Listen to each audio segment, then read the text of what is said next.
AP పరిపాలన రాజకీయ వర్గాల్లో ఇప్పుడు ఒక వీడియో సంచలనాలకు కేంద్ర బిందువుగా మారింది. ఏబీ వెంకటేశ్వరరావు, జాస్తి కృష్ణకిషోర్ వంటి వారికి అన్యాయం జరుగుతుంటే తాను ఆపలేకపోయానని పశ్చాత్తాపం వ్యక్తం చేస్తూ retired IAS Praveen Prakash video విడుదల చేయటం పాలనా సర్కిల్స్లో ఒక హాట్ టాపిక్ అవుతుంది. ఈ వీడియోలో ఏబీవి జాస్తి కృష్ణకిషోర్కు బహిరంగంగా క్షమాపణలు కూడా చెప్పారు.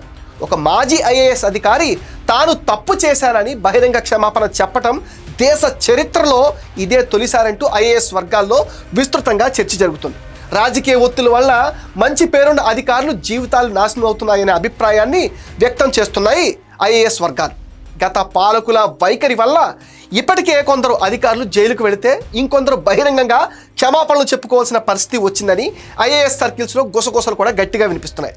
ఏపీ కేడర్కు ఒకప్పుడు మంచి పేరుండేదని గత అనుభవాలను చర్చించుకుంటున్నారు సీనియర్ ఐఏఎస్ అధికారులు. 5 ఏళ్ల పాటు అధికారులను అడ్డం పెట్టి అడ్డగోలు పరిపాలన చేసిన జగన్ నిర్వాకం ఒక్కొక్కటిగా బయటకు వస్తుంది.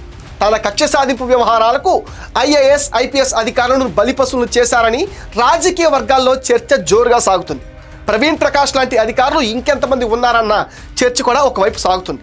తమ అధికారాలను ప్రజల కోసం ఉపయోగించి ఉంటే 10 కాలాల పాటు వారి పేరు చిరస్థాయిగా నిలిచిపోయేదని, కానీ ఇలాంటి మరకలు ఏ అధికారికి మంచివి కాదు అంటున్నారు.